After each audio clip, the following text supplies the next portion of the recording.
My name is W. Clement Stone. As General Manager of the Napoleon Hill Associates, it is my privilege to introduce you to Napoleon Hill. How do you do? I'm very happy to have this personal visit with you. Won't you be seated, please?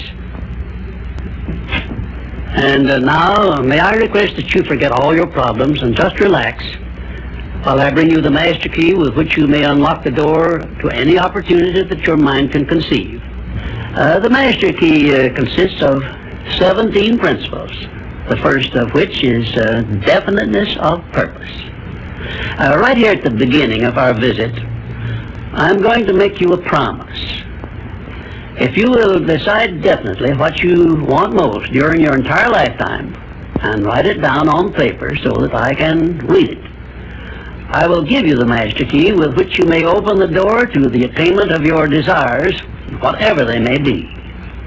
The exact moment when I will deliver this master key to you will depend entirely upon when you are ready to receive it.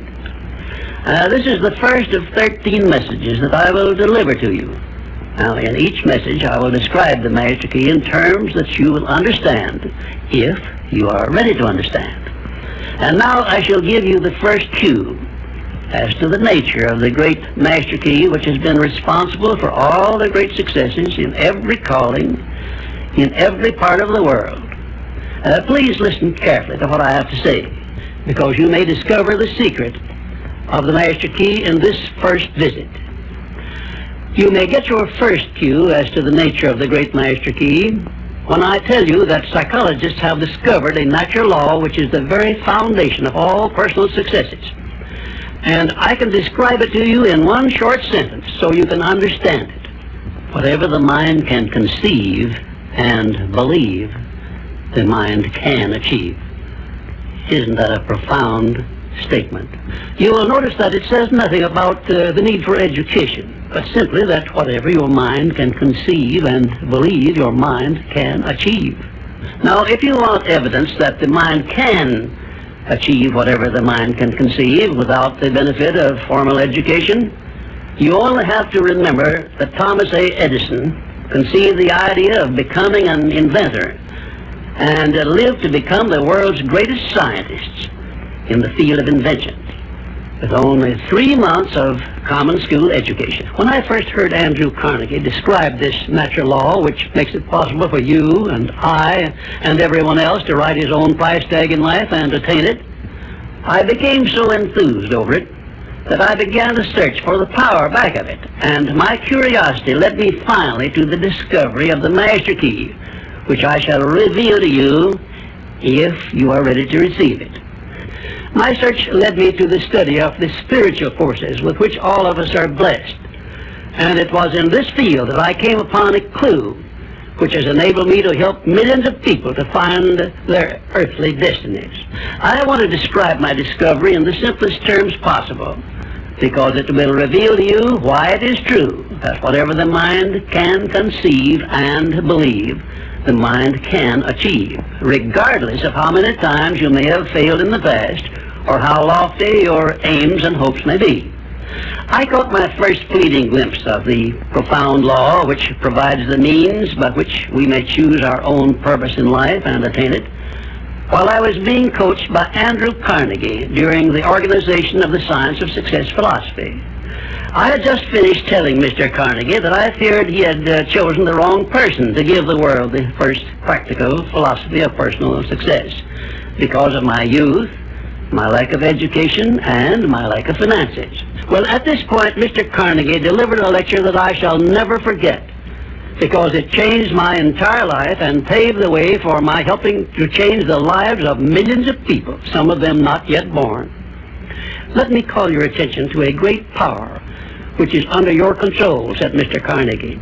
A power which is greater than poverty, greater than the lack of education, greater than all of your fears and superstitions combined. It is the power to take possession of your own mind and direct it to whatever ends you may desire.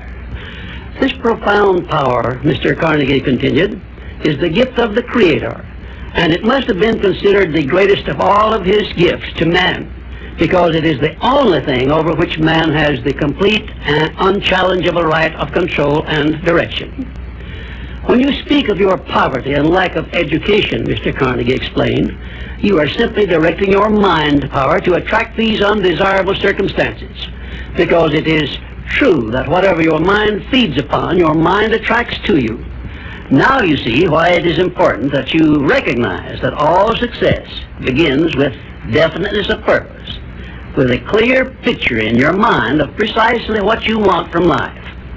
Then Mr. Carnegie continued his speech with a description of a great universal truth which made such an impact upon my mind that I began then and there to give myself a new outlook on life, and set up for myself a goal so far above my previous achievements that it shocked my friends and relatives when they heard about it.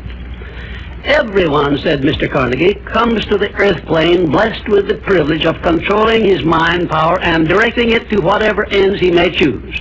But, he continued, everyone brings over with him at birth the equivalent of 2 sealed envelopes, one of which is clearly labeled, the riches you may enjoy if you take possession of your own mind and direct it to ends of your own choice.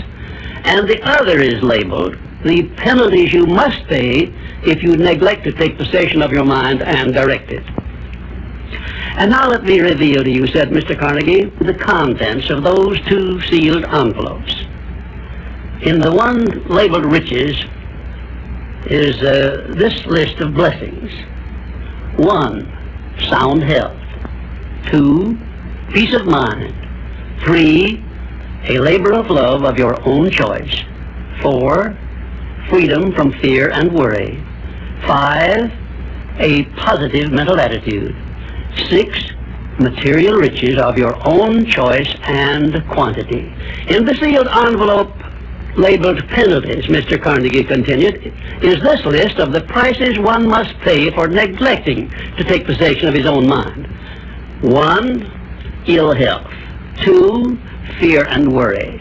3, indecision and doubt. 4, frustration and discouragement throughout life. 5, poverty and want. 6, and a whole flock of evils consisting of envy, greed, jealousy, anger, hatred, and superstition. Now, my mission in life is to help you and everyone who needs my help to open up and use the contents of the sealed envelope labeled riches.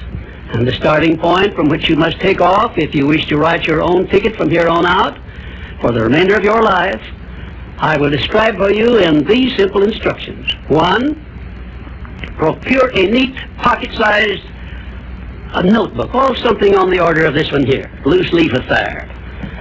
And on page 1, write down a clear description of your major desire in life, the one circumstance or position or thing which you will be willing to accept as your idea of success.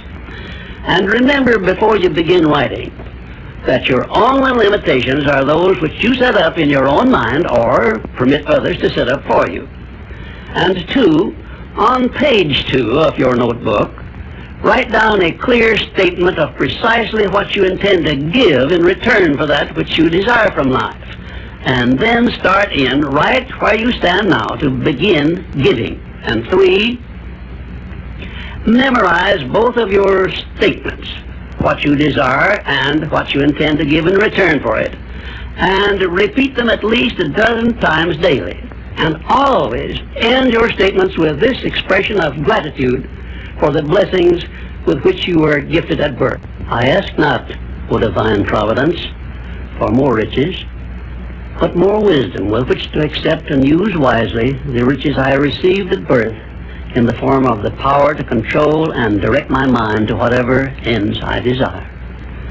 If you are not too successful or self-satisfied to accept and express this profound prayer, if you accept it and express it in the same spirit of humble sincerity in which I pass it on to you, a new and a better world will reveal itself to you.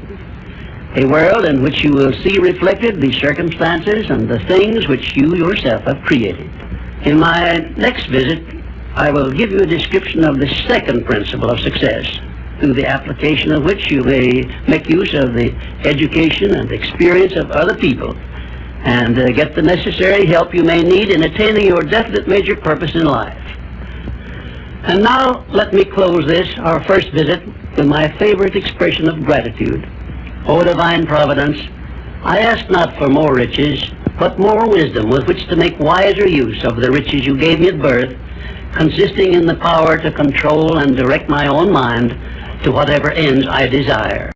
Of other people in carrying out your own plans in life. It is the principle through which you can accomplish in 1 year more than you could accomplish without it in a lifetime if you depended entirely upon your own efforts for success. And I have heard well-informed Bible students say that the